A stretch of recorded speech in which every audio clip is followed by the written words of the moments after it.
Jaya Radha Madhava Kunja Bihari.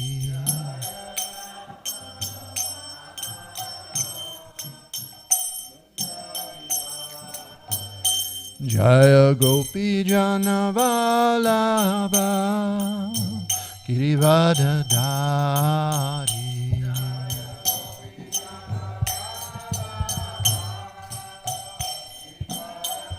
Thank you. Jaya Gopi Jana Vallabha Girivardhari.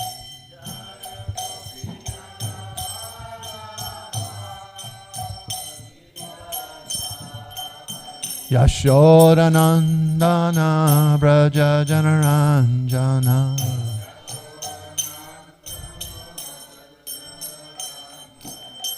Yashoda Nandana Braja Janaranjana.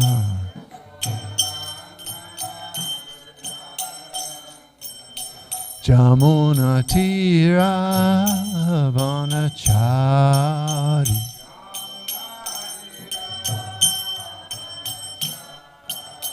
Jamuna Tira Vanachari.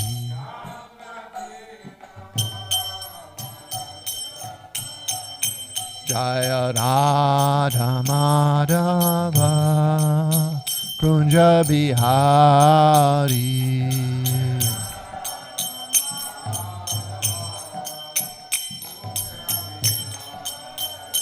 Jaya Radha Madhava Kunja Bihari.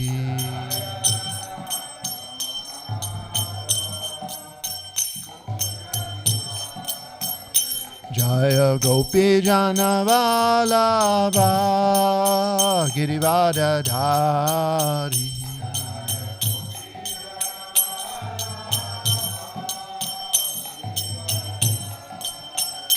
Jaya Gopi Jana Vallabha Girivardhari.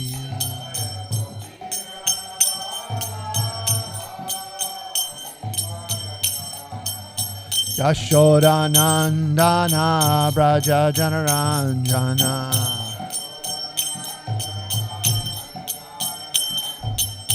Yashoda Nandana Braja Janaranjana.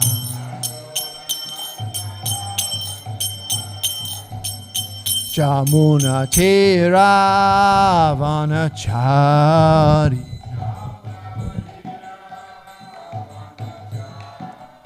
Jamuna Tira Vanachari.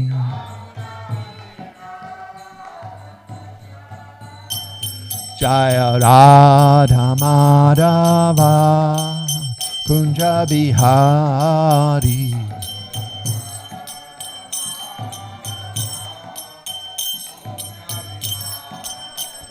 Jaya Radha Madhava Kunja Bihari.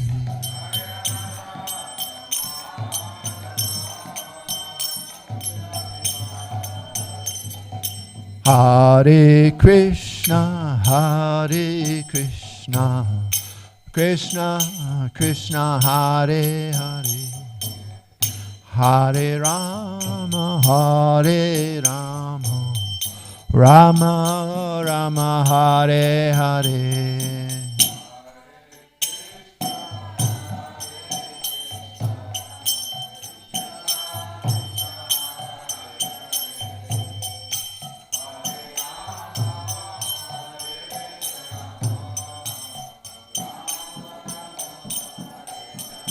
Prabhupada, Prabhupada, Prabhupada, Jaya Jaya Prabhupada.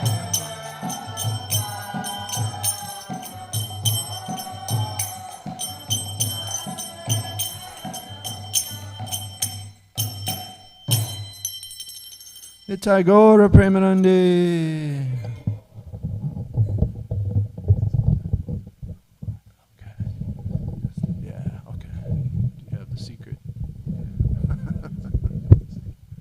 Sure.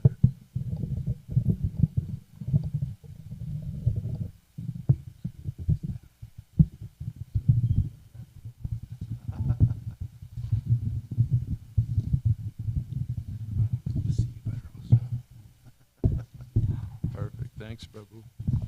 Oh, very nice, yes.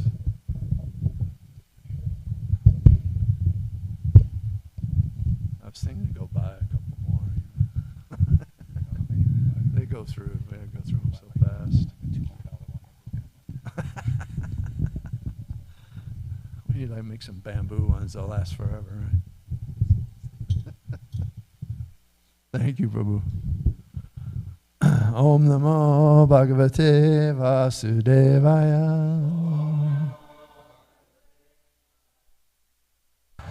Om Namo Bhagavate Vasudevaya.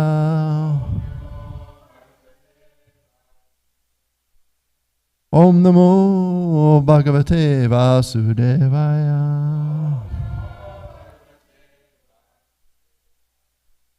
Reading from the Srimad Bhagavatam, the Spotless Purana, Canto 7, Chapter 5, Text 33. So I think, are we going to go around, everybody read? Yeah, okay. Do we have another microphone, or we just read out loud? Oh, we're ready. Jai. After Prahlad Maharaj had spoken in this way and become silent, Hiranyakashipu, blinded by anger, threw him off his lap and onto the ground.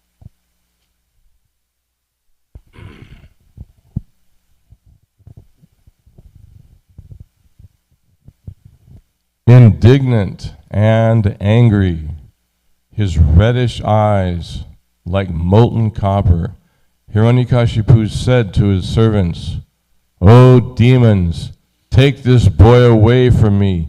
He deserves to be killed. Kill him as soon as possible."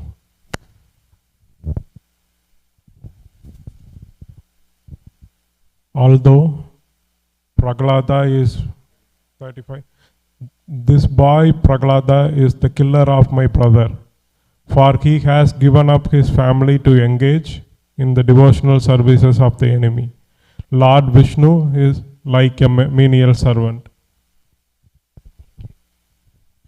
Although Prahlad is only 5 years old, even at this young age, he has given up his affectionate relationship with his father and mother. Therefore, he is certainly untrustworthy. Indeed, it is not at all believable that he will behave well toward Vishnu.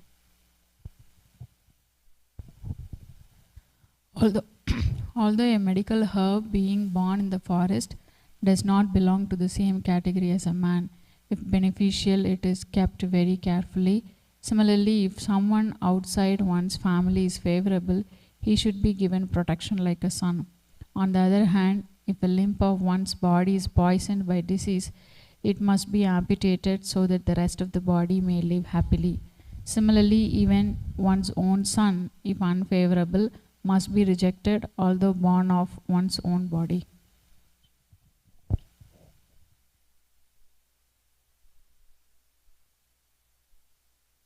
Just as uncontrolled senses are the enemies of all yogis engaged in advancing in spiritual life, this Prahlad, who appears to be a friend, is an enemy because I cannot control him. Therefore, this enemy, whether eating, sitting, or sleeping, must be killed by all means.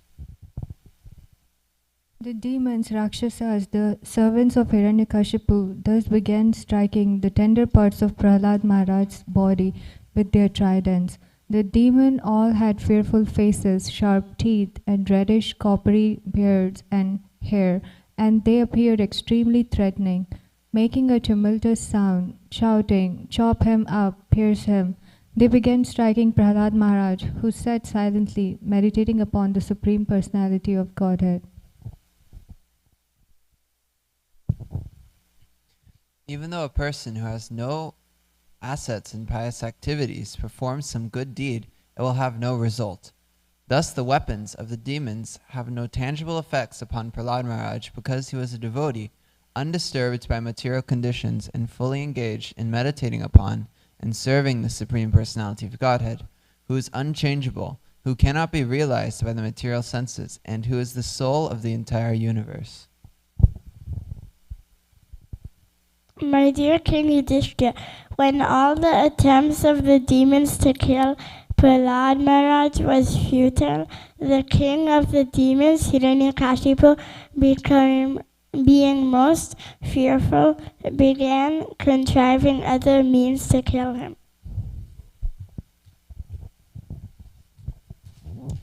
Hiranyakashipu could not kill his son by throwing him beneath the feet of big elephants, throwing him among huge, fearful snakes, employing destructive spells, hurling him from the top of a hill, conjuring up illusory tricks, administering poison, starving him, exposing him to severe cold, winds, fire, and water, or throwing heavy stones to crush him. When Hiranyakashipu found that he could not in any way harm Prahlad, who was completely sinless, he was in great anxiety about what to do next. We all know this story, but it's so hard to read it again, isn't it, each time? To read the details of how horrible. 5 years old, and Prahlad was tolerating this. Okay, thanks everybody. We're going to go back to text number 41, and we're going to read that, and then we'll talk about that. Do we have that? Okay. Pare Brahmani andesye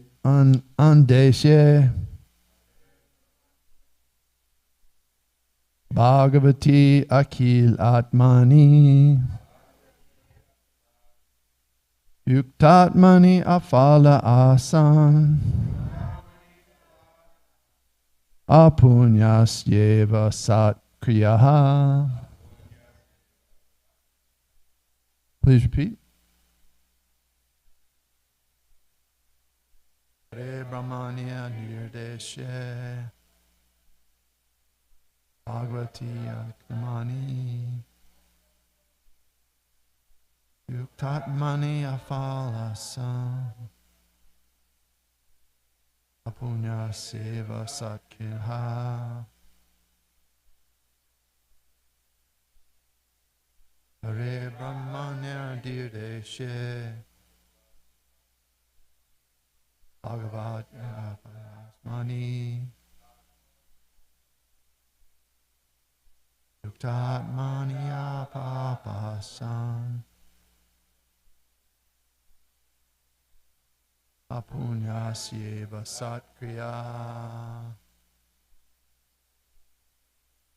So we'll all read the word to word together.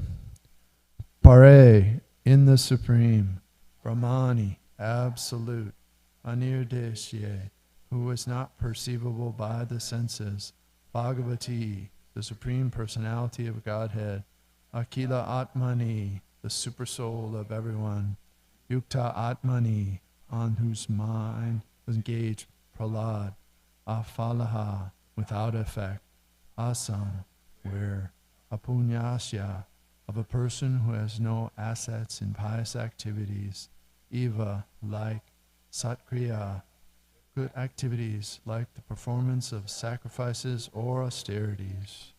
Translation and purport by His Divine Grace, Srila A.C. Bhaktivedanta Swami Srila Prabhupada Ki. Even though a person who has no assets in pious activities performs some good deed, it will have no result. Thus the weapons of the demons had no tangible effects upon Prahlad Maharaj, because he was a devotee, undisturbed by material conditions, and fully engaged in meditating upon and serving the Supreme Personality of Godhead, who is unchangeable, who cannot be realized by the material senses, and who is the soul of the entire universe. Purport. Prahlad Maharaj was constantly and fully engaged in thought of the Supreme Personality of Godhead. As it is said, Govinda Parimarambitaha, Prahlad Maharaj engaged himself always in meditation, and thus he was protected by Govinda. Just as a small child on the lap of his father or mother is fully protected, a devotee in all conditions is protected by the Supreme Lord. Does this mean that when Prahlad Maharaj was attacked by the demons, the Rakshasas, Govinda was also attacked by the demons? This is not possible. There have been many attempts by the demons to hurt or kill the Supreme Personality of Godhead, but he cannot be injured by any material means, because he is always in transcendence. Therefore, the words Pare Brahmani are used here. The demons, the Rakshasas, can neither see nor touch the Supreme Lord, although they may superficially think that they are striking the Lord's transcendental body with their material weapons. The Supreme Personality of Godhead is described in this verse as Anirdeshye. We cannot understand him to be in a particular place, for he is all-pervasive.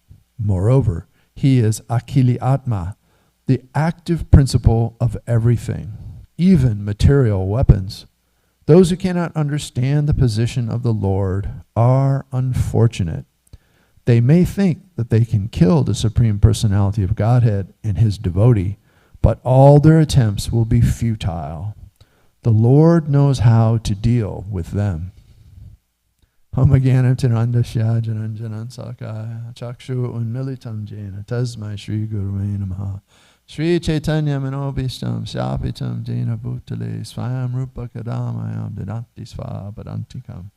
I was born in the darkest ignorance, and my spiritual master is opening my eyes with the torchlight of knowledge. I offer my obeisances to his lotus feet. Vanchakalpadrubhaischa, Kripasinduvasevacha, Patitanam Pavanebhyo, Vaishnavebhyo, Namo Namaha. Jai Shri Krishna Chaitanya, Prabhu Nityananda, Shri Advaita, Gadadhar, Shivasari, Gaura Bhakta-vrinda. Hare Krishna, Krishna Krishna, Hare Hare. Hare Rama, Rama Rama, Hare Hare. 5 years old. Do y'all think you could have tolerated such behavior at 5 years old? Prahlad had a little advantage, right? He'd been instructed by who? Narada Muni, right, when he was still in the womb of his mother. And so Prahlad had this benefit. He could remember that even after he was born. So he was a born devotee, right? We have some of those here, right now, right? Born devotees, born in the movement. And I wasn't, so I can identify more with Hiranyakashipu and the Rakshasas. But this is an amazing pastime, and it's very dear to the devotees. The devotees, we're all in a lot of anxiety, right? The material world is a loathsome place. It's difficult. And so we want to have, we want to feel, safe. That's really a lot of what our efforts are about. And so reading these pastimes and remembering Lord Nrsingadev and Prahlad Maharaj, we can remember that we're always protected by the Lord, right? We're dedicated to being devotees, and no matter how good or bad we're doing at that, Krishna protects us. Krishna's going to protect us. Because so many people in the world, how many of them become interested in Krishna consciousness, right? But we were the lucky ones that causeless mercy came upon us. And now we've got a chance to execute devotional service, just like Prahlad was doing. So Prahlad's example is really amazing. And it's like a wonderful goal for all of us. To imagine that we could be as Krishna conscious, as devotionally minded, a pure devotee, the way Prahlad was. And then all of the things that are bugging us in our life right now, they won't matter. We know Krishna will protect us, and we can deal with the material world. Whatever the material world throws at us, we know that we'll be protected. So Prahlad Maharaj says that in an earlier text we read that he learned this from his spiritual master, right? And Prabhupada says that one who has fallen in the dark well of bodily consciousness and householder life should give up his position and go to the forest, practice Krishna consciousness, and take shelter of Lord Shri Krishna. What is the forest referring to here?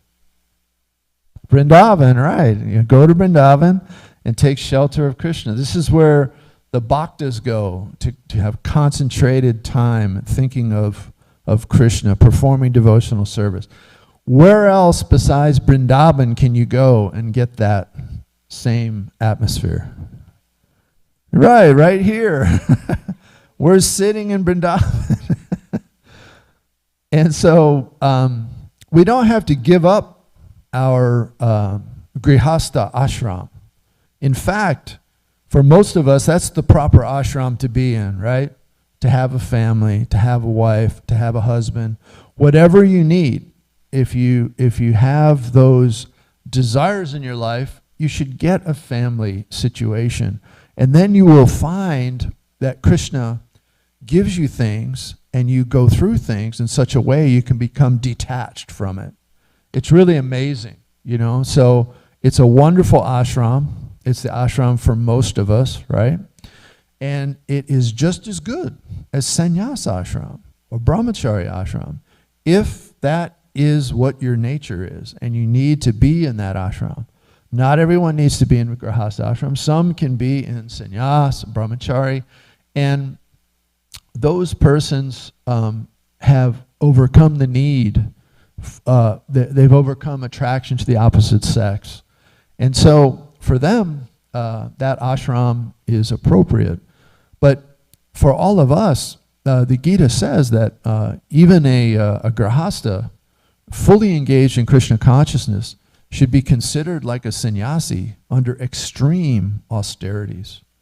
Because it is very austere to go out, have a job, take care of your family. Whatever you're doing day to day, family matters are always difficult. And it's really wonderful though, isn't it, how it's a learning experience. You learn from your mistakes. So we've got Vrindavan. We've got the association of the devotees. We've got the Srimad Bhagavatam. All we have to do is start taking it more and more advantage of it. Reading, chanting, getting up early, practicing Krishna consciousness. And what you find after a short time, or even after a long time, it does begin to change you. It does have an effect on you. And it's not a futile effort to say, well, who could ever be as advanced as Srila Prabhupada? That's true, but our duty is to try to become advanced. Not to be Srila Prabhupada, but to try and follow in his footsteps. And Srila Prabhupada is such a loving father and loving grandfather.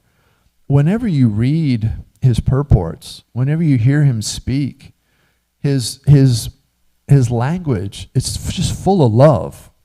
It's full of Krishna consciousness. It's full of juicy, juice to help you understand what you need to be Krishna consciousness. I love to watch the remembrances from Srila Prabhupada's disciples. They're wonderful. There's so much love there, and you really get the essence of Srila Prabhupada. You get the essence of a pure devotee who really came down from the topmost platform, the Uttama platform, right, to Madhyam platform to preach, to be among us, and to give this Krishna consciousness very freely.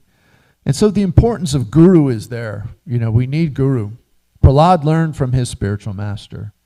And we need to learn from our spiritual masters, right? Srila Prabhupada is the preeminent Shiksha Guru for the whole movement. Everyone gets Prabhupada for Shiksha Guru, and we're all learning from him. But it is important to have a Diksha Guru, right? To get plugged in. You get a formal relationship, you get plugged into the Guru Parampara, and then the mercy can flow even more.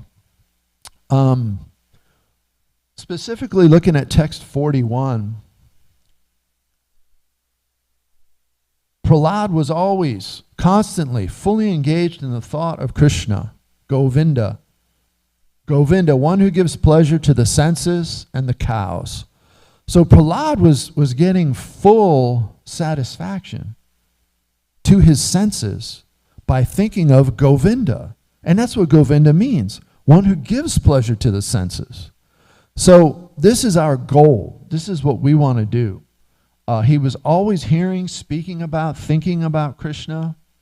And when you do that, that's called devotional service. And when you try to do devotional service, when you do devotional service, you are always protected by Krishna, right? And literally here, we're seeing a situation where a devotee of Krishna was placed in a situation that has really no compare, right? 5 years old, and his father's trying to kill him. His father happens to be Hiranyakashipu, the emperor of the whole universe. He's just defeated all the demigods. He's defeated all the material armies of the whole universe. And he sees Prahlad sitting in front of him. And he's trying to kill Prahlad. He's trying to have his servants he can't kill Prahlad. He's been defeated. And Hiranyakashipu knows it. His little son has defeated him. And he's in great anxiety about that. Because why does he hate Prahlad so much? Right. Prahlad worships Krishna, Vishnu, and who killed, or who did Vishnu kill that was related to Hiranyakashipu? Hiranyaksha, his brother. Everybody knows this story, right? Hiranyakashipu had a brother. Oh my God, there were two of them. Hiranyaksha. And Hiranyaksha was killed by Lord Varahadev, right? Krishna's incarnation as a boar, The world had fallen into the bottom of the material of the universe. It was stuck in the muck, right? The mud of the at the bottom of there's a causal ocean, and it's gone in the water and sunk to the bottom. What's the perfect creature for getting in the mud and rooting something out? The boar, right? And so Krishna appears as this beautiful boar incarnation, and he saves the earth planet. And he sets it back in his spot, right? And then he has to battle Hiranyaksha, and he kills Hiranyaksha. So Hiranyakashipu's mother, they're very upset with Vishnu. They've killed our brother. They just see things through material eyes, and they think that they can defeat Krishna, Vishnu. They think one day Hiranyakashipu, all this tapasya he does to get power, to take over the universe, it's all for one thing. He just wants to kill Vishnu, right? And Prabhupada points out, you can't kill Vishnu. First of all, he's entirely aloof. He is the creator of the material energy. He's transcendent. But that's the level of illusion that we can fall into. We can really think, oh, I can have this effect on the world. I can change this world. There's leaders now who think, I will take over. I will be in charge. I can control things. They can't even control their toothaches, head colds. You know, it's a matter of seeing this pastime is so wonderful for how Krishna really is in control. I mean, there's really no demon. I mean, Krishna kills some demons, right, in Vrindavan when he's a little baby, but there's really no demon like Hiranyakashipu. I don't know that we have any that's, Ravana was pretty bad. Ravana was pretty strong. And Hiranyakashipu, though, trying to kill his son, So we know what's going to happen, right? They've tried to kill Prahlad. They've done all these horrible things. And he can't be killed. So, Hiranyakashipu knows pretty quick, something's going on here. Something's here. And eventually he's going to become so angry, he's going to confront Prahlad and try to kill him himself and have a dialogue with Prahlad. Is your Vishnu everywhere? He's going to, maybe, he wants a fight, right? And is Krishna ready to give him a fight? Oh, yeah. Krishna's in the pillar, right?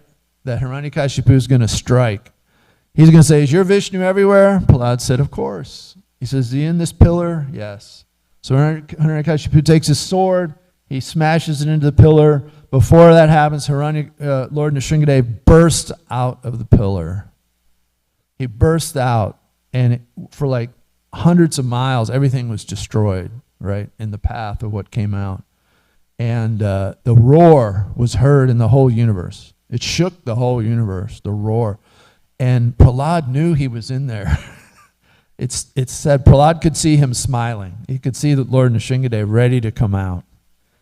And then, of course, after he comes out, Lord Nrsingadev was so angry.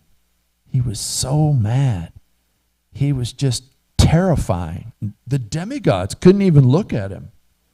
And so he battles Hiranyakashipu. He kills him. Of course, he kills him in that special way. Then he defeats the army of Hiranyakashipu. And then he's sitting on Hiranyakashipu's throne. There's blood and the entrails all over. He's still so angry. And the demigods are fearful. No one can go up to him. And so they send Prahlad, right? Here, let's send Prahlad. He's only 5 years old. So what happens? Prahlad gets up there, and Lord Nrsingadev is appeased, and he licks Prahlad, right? Like a lion does to its cub, right? It shows its affection. So is this just like a fantastic story? Is it something that could never happen to us?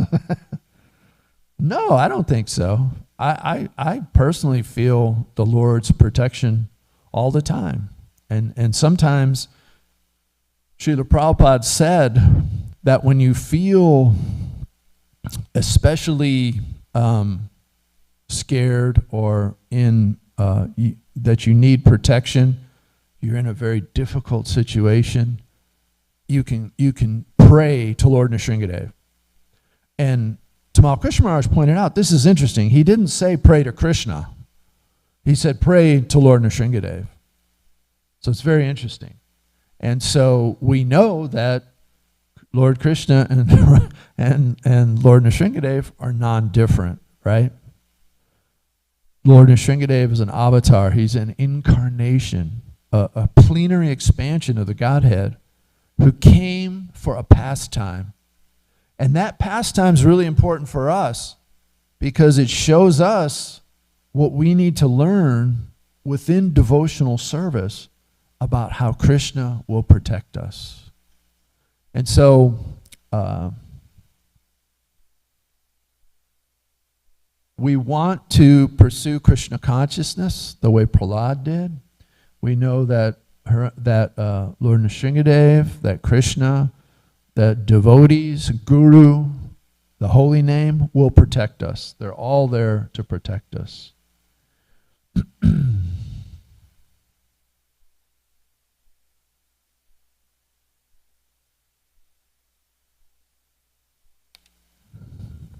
Those were some of my thoughts.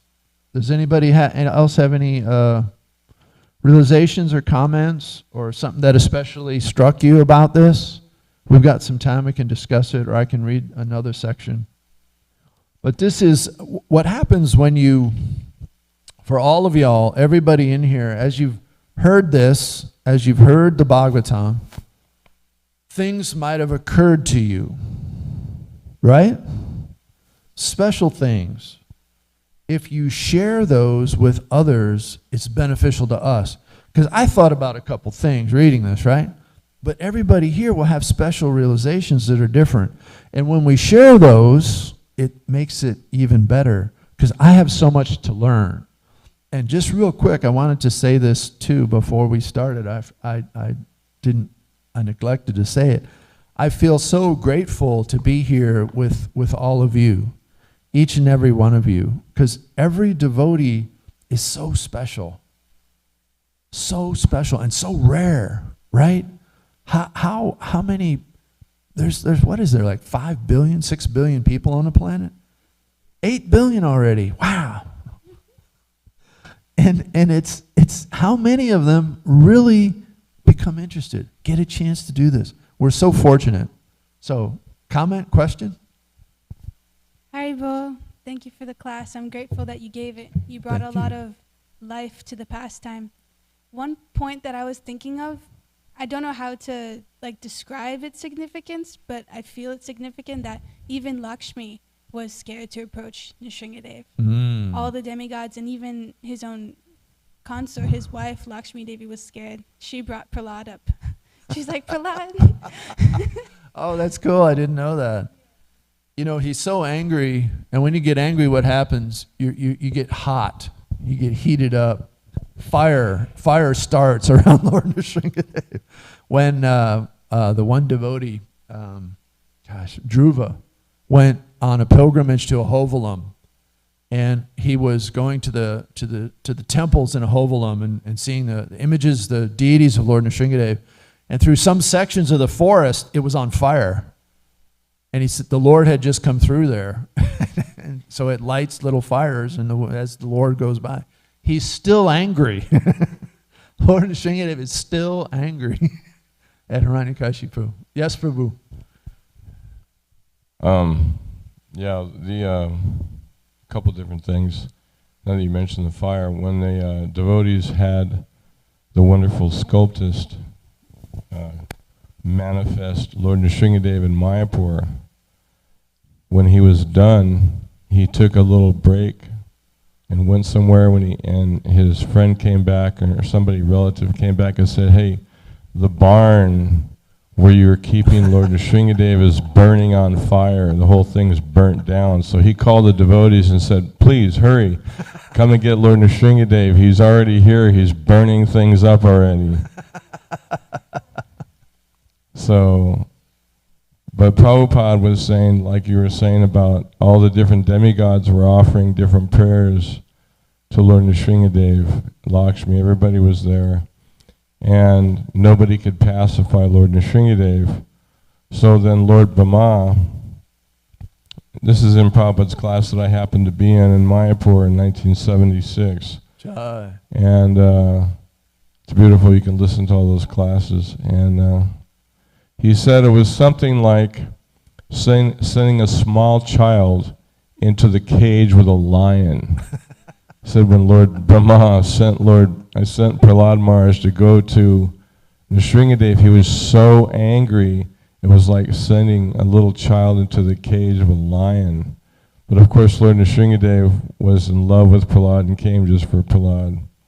But the other point I was going to make is that Mahatmanas tumam parta daivim prakritimashvitaha, that the Mahatmas, or those who are actually absorbed in pure devotional service, are no longer on the bodily platform. They're not at all connected with the material energy, even though they may be in a material body. So we can see Prahlad Maharaj's level of advancement. So Prabhupada would always warn when he gave these classes, don't try to imitate Prahlad Maharaj. He's a Mahabhagavat. Yeah. And we also saw that Srila Prabhupada was similarly tolerant, and only could be that tolerant because he was not on the bodily platform, because he was absorbed in pure devotional service. Otherwise, how could he exist coming to America, heart attacks on the boat, living in the Bowery, homeless, preaching to all kinds of insane people, and pushing himself to establish this movement in such a way that it required unlimited amounts of tolerance and patience and compassion. So Prahlad Maharaj,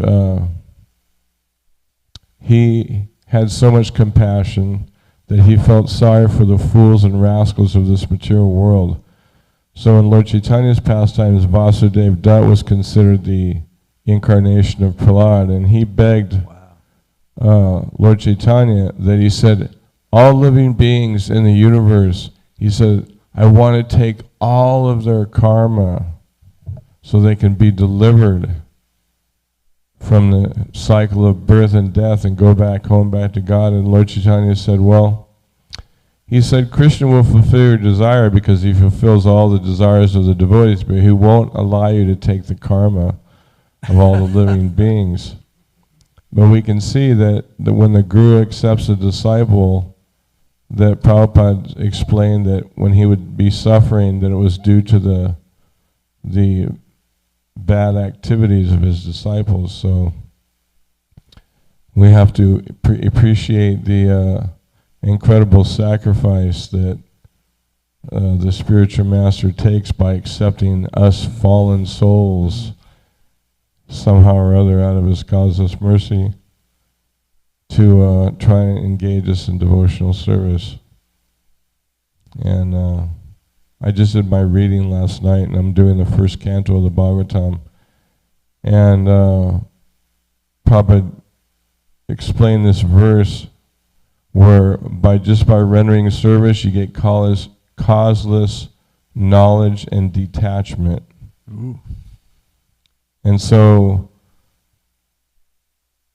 it made me reflect on Prabhupada's mission and giving us his mission, that when we engage in deity worship, when we engage in our preaching mission, engage in the service of this mission, immediately we realize that we're servants of the Lord in the sense that we're engaging in this mission, so that knowledge becomes manifest just by doing this service. When you're up there addressing Gaurnitai, you can't think of anything other than you're the insignificant servant of Gaurnitai, right?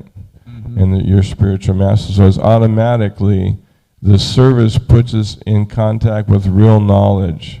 Mm-hmm. And then the activity itself replaces the material activities of sense gratification, because we're doing something with our senses in connection with the Lord. And so this mission that Prabhupada established is the perfect vehicle for us to actually become full of knowledge and full of detachment, because it gives us full service in the mission of the Lord. So it replaces sense gratification, because it gives us, we're busy doing our service, and it puts us in the mood of understanding the knowledge that we are the servants. So that was my big realization last night, hearing that verse. So Prahlad was obviously always absorbed in the service of the Lord. That's huge. Thank you for sharing that, Prabhu. And when you were saying that, I was really thinking about it in terms of the St. Patrick's Day parade. You know, I went out there and I just carried a sign. That's about all I did. But it was unbelievable how purifying it was. And all the things that you said really manifest that day for me real specially. I'm a little bit, what's the word, overly familiar, you know. I get to do my deity worship and I feel what you're saying, but I don't always feel it as much like when you go out and you try to preach on the streets, do Harinam or Sankirtan or book distribution. Boy, you really get it then, right? What you were saying really powerfully, you know, comes in. So thanks for sharing that. That's really an incredible realization about how the energies are working, right? The spiritual energy, the material energy. The spiritual energy is going to overwhelm the material energy, right? Every time.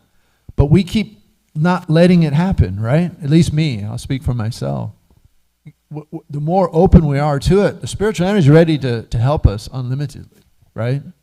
And if we do that, in watching the memories of Srila Prabhupada, you get a sense, Prabhupada was never not Krishna consciousness. There was never a time he said, I'm just going to be in Maya and read a magazine or watch a movie or something. He was never like that. And it's just amazing that we as sadhakas, we can start to see how you put so many things together, and pretty soon that's it. You're just Krishna conscious. And it's more pleasurable than any material thoughts you could have, right? Thank you, Prabhu. Sorry to try and paraphrase that badly, but it was such a nice realization.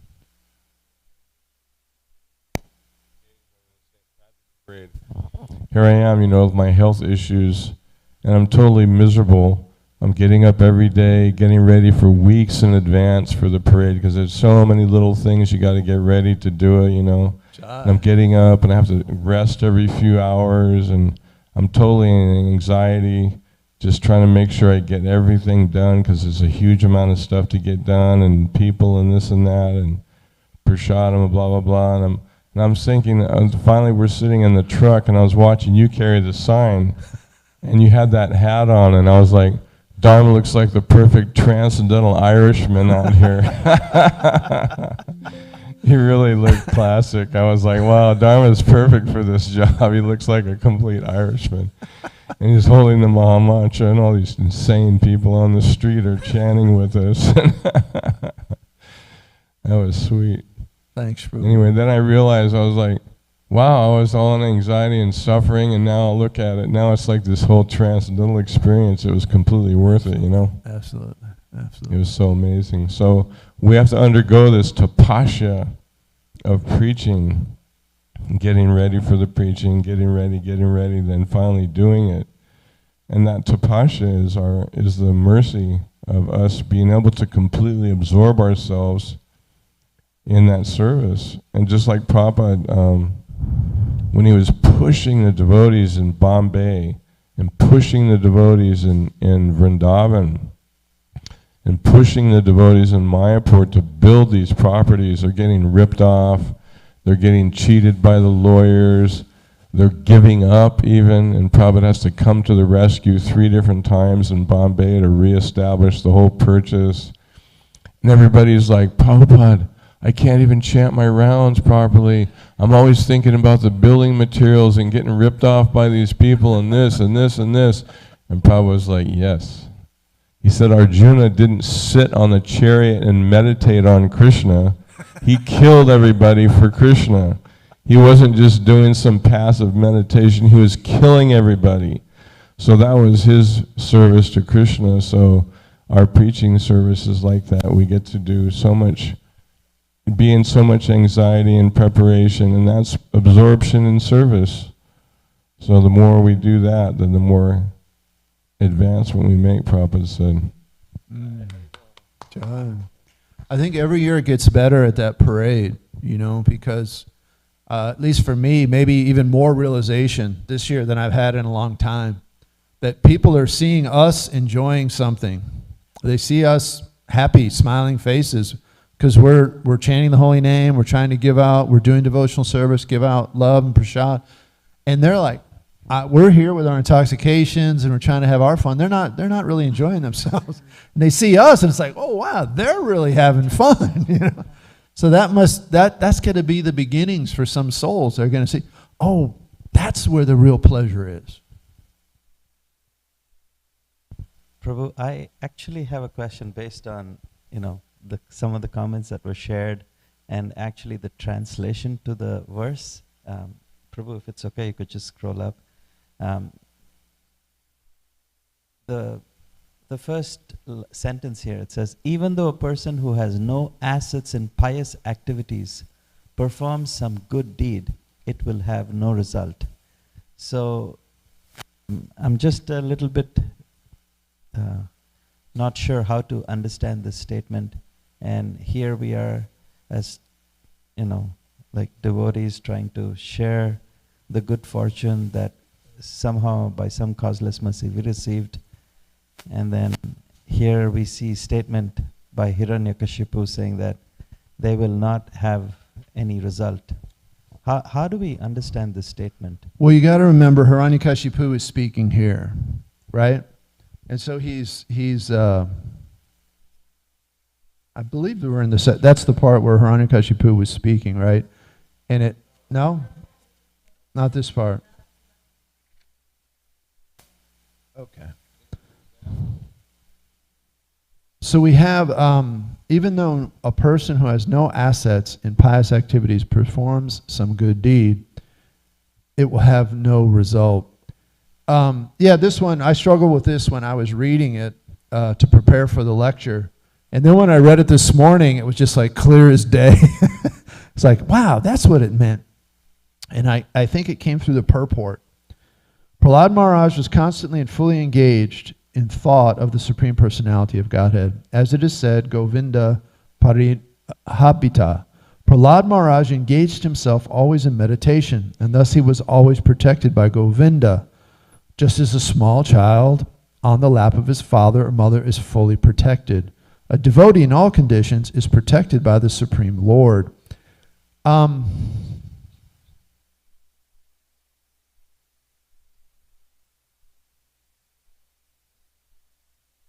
Someone who's a demon, even if they're trying to do something good, most of the time it doesn't turn out right, right?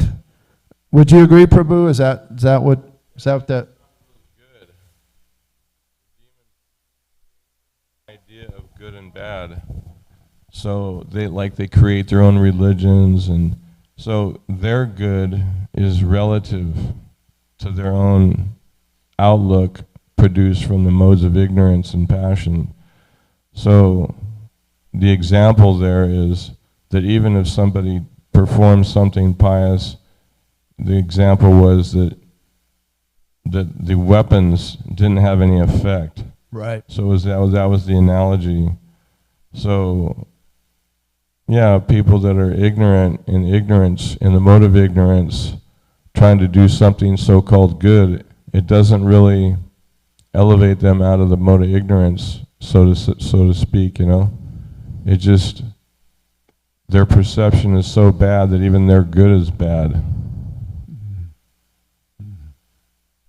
And even if it was good, it only produces some kind of reaction. So it's within the material energy, there's also no good qualities, because we're completely covered by the material energy, and we've lost our independence as spirit souls by being completely covered by the material energy. So our good qualities, Yasasti Bhaktir Bhagavati Kinshana Prabhupada quotes that verse, that even the best qualities in the material world are bad qualities, because they're only mundane qualities. They're not actual spiritual qualities. We have to get to Shuddha Sattva, total, pure goodness. Not just even goodness, but pure goodness.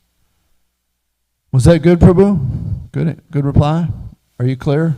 Yes, thank you. Yeah, you really have to understand it in terms of the weapons not having an effect on Prahlad. Yeah. Thank you. I think also what Prabhu said, that the demons, because they're in the mode of ignorance, they try to do something good, but it really doesn't have effect. I think that kind of related to the statements in the 16th chapter of the Bhagavad Gita, where Krishna tells about the behavior and qualities of the demons, and one of the things they think, Ishwaroham aham bhogi siddhoham balavan sukhi, I'm perfect, powerful and happy. So I think this is, now it resonates. Thank you, Prabhu. Did you have a question? I just wanted to mention a few things. One, when Chaitanya Prabhu was sharing what Prabhupada said, reminded me of I was watching Tamal Krishna Maharaj speak about some memories of Srila Prabhupada, and when Prabhupada first established the GBC, Tamal Krishna Maharaj kind of raised his hand to be the GBC for India. And he says, like not really having no idea what it meant to be a GBC and what it would mean to manage India. But he just knew Prabhupada was going to be in India for the majority of the time, so he wanted to be as close as he could be to Prabhupada. So Prabhupada ended up spending, and it worked out, he was like 8 months a year in India. So, you know, in that sense, it worked out well. But he was traveling with Srila Prabhupada, and the whole party was Srila Prabhupada, sannyasis, and Tamal Krishna, I guess he was Das at the time, hadn't taken sannyas yet. And so he was trying to manage and do things, but every time he would go, he would ask, they would say, oh no, I'm a sannyasi, I'm studying the books. Oh no, I'm a sannyasi, I'm learning harmonium. Like, they had their sannyas duties to do, so they didn't want to do any of the practical stuff that Tamal Krishna was trying to manage. And so he was just like at his wit's end. After like months of this, he couldn't get anything done. Nobody would help him. So he went to Prabhupada, and he said he was crying actually. He was just so like overwhelmed with what he was doing. And he was telling Prabhupada, nobody will help me. I'm asking everybody and I can't get anything done. And he said Prabhupada actually started laughing. He's like in tears crying, and Prabhupada started laughing. And Prabhupada said, this is very good, you know, that you're struggling like this to serve. And it was just, So it just reminded me of what you were saying, what Prabhupada said. I just wanted to mention two things. I feel like it's so nice we're going through these pastimes of Lord Nrsingadev, and Draupadi and company are working on a wonderful Nrsingadev play for us. May 10th and 11th, and Drishta, and yeah, the whole clan.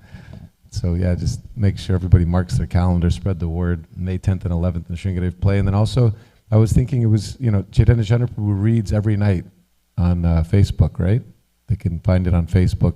He goes live every night, and now he's going through Srimad Bhagavatam first canto. So if you are looking for something in your evenings and want some kind of, inspiration, association like that, want to study Prabhupada's books, and you can participate in that on Facebook. So I just wanted to mention that for everybody. And lastly, just it's so wonderful. You were mentioning the morning program, to be together with you all, and it really, I was thinking about, Prabhupada uses the analogy of like the proof is in the tasting, I believe. Prabhupada says that.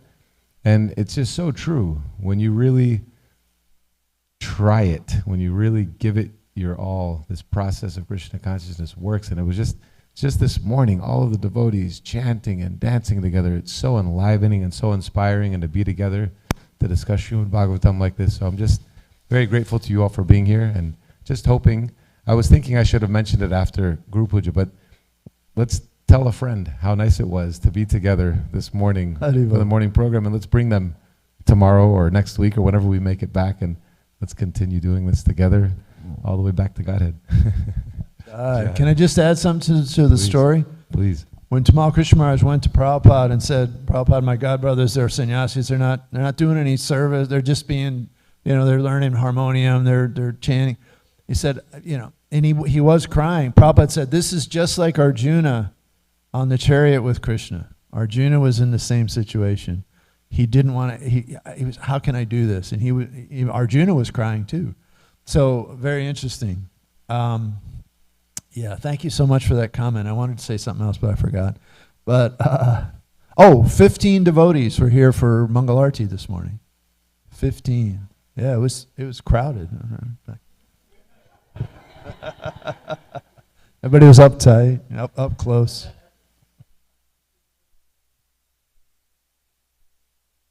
Any more comment, question? Anybody else? Real quick? Quick one? Yeah. I just found out that my daughter-in-law, Diana Primaras, is in labor right now. And we're asking for your prayers. Thank you so much. She's in Alachua, Florida, and this is Veerbhadra Ram's wife. Number Thank 3? you so much. This is number 3. Number 3. Thank you so much. Increase the devotee population. Yeah, Jai. Krishna, Hare Krishna, Krishna, Krishna, Hare Hare. Hare